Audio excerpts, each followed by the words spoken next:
भैया इधर देखो, भैया इधर।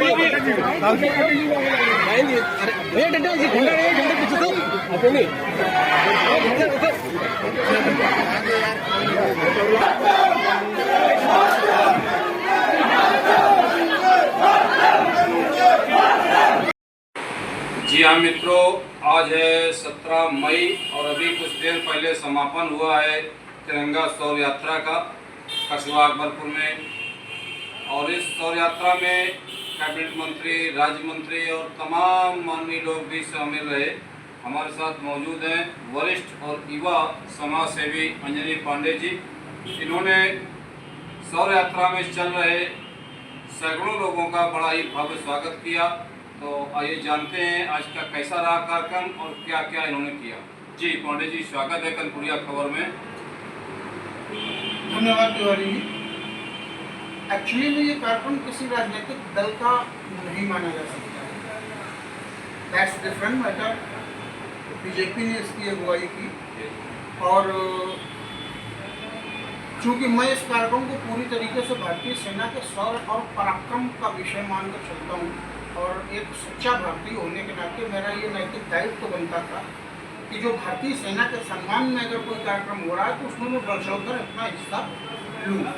इसी के चलते आज निकाली गई तिरंगा यात्रा में माननीय कैबिनेट मंत्री राकेश सचान जी, राज्य मंत्री आदरणीय प्रतिभा शुक्ला जी, रसूलाबाद विधायक आदरणीय पूनम संगवार जी और भारतीय जनता पार्टी की लोकप्रिय यशस्वी जिलाध्यक्ष बड़ी बहन रेणुका सचान जी के नेतृत्व में जो यात्रा चल रही थी, हकीकत में देखा जाए तो उस यात्रा का मकसद किसी पार्टी को वोट देना या किसी पार्टी को जिंदाबाद करने का नहीं, अपितु तो भारतीय सेना के शौर्य एवं पराक्रम को प्रदर्शित करने का था।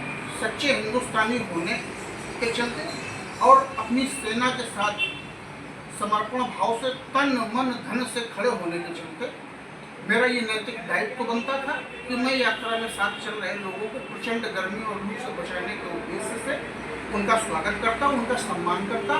मेरे द्वारा इस प्रकार के इंतजाम किए गए सभी के सहयोग से कि मैंने घरों की छतों से यात्रा पर न सिर्फ पुष्प वर्षा बरसाई बल्कि यात्रा में मौजूद वरिष्ठ कैबिनेट मंत्री आदरणीय राकेश सचान जी, राज्य मंत्री आदरणीय प्रतिभा शुक्ला जी, भाजपा की लोकप्रिय जिलाध्यक्ष बड़ी बहन रेणुका सचान जी, डॉक्टर विवेक द्विवेदी जी, विधायिका पूनम संगवार जी सहित यात्रा में मौजूद एक बच्चे को तिरंगे रंग से रंगी हुई पगड़ी पहनाने के साथ तिरंगे पटके और फूल मालाओं से स्वागत करते हुए उन्हें भारत माता के प्रतीक चिन्ह को देकर अपनी ओर से भारतीय सेना के प्रति भाव भंगिमा प्रकट की गई।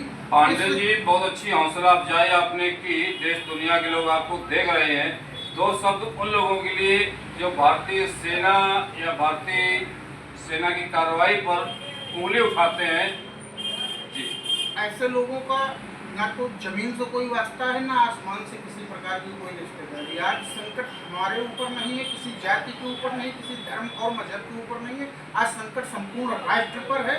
भारत माता की अस्मिता पर आंच पहुंचाने का कुचक्र भिखारी स्थान बगल में हमारे देश उसने रची थी, उसको हमारी सेना ने मुंह तोड़ जवाब देते हुए उसके घर में घुसकर उसे तबाह करने का काम किया। मैं अपनी भारतीय सेना और अपने माननीय प्रधानमंत्री को ग्रांड सैल्यूट करता हूँ। मैं सेना के साथ था, हूँ और रहूँगा अंत समय तक। मैं केवल सच्चा भारतीय बनने की चाहत रखता हूँ, इसके अलावा और कोई बात नहीं।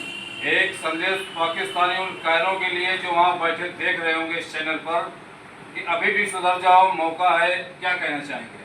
उन्हें खुद अपनी औकात, अपनी व्यवस्था देखनी चाहिए कि वो पीने के लिए पानी नहीं मुहैया करा पा रहे हैं, खाने के लिए रोटी नहीं मुहैया करा पा रहे हैं, एटम बम की बात करते हैं। क्या एटम बम से उनकी जनता जो है उसका पेट भर रहा है? ये झूठ कब तक बोलोगे, कब तक तुम आतंकिस्तान बने रहोगे? हम तो हिंदू मुस्लिम एकता का संदेश देने वाले देश विश्व पटल पर साबित हुए। तुमने क्या कर दिखाया? अगर हमने तुम्हें जरा सी छूट दी, हमने जरा सी तुम्हारी मदद को अपने हाथ आगे बढ़ाए तो तुमने हमारी बाह में हमको डसने का काम किया। अभी मौका है, सतर्क हो जाओ और ये आतंक की फैक्ट्रियाँ बंद कर दो, वरना वह दिन दूर नहीं जब विश्व के नक्शे से तुम्हारा नामो निशान मिट चुका होगा। ये है अंजनी पांडे, जरूर इनको आप सुन रहे होंगे गौर से और इनकी बातों पर ध्यान देंगे। कनपुरिया खबर ऐसे ही आर्टिकल आगे आपको और पेश करता रहेगा। जय हिंद, जय भारत।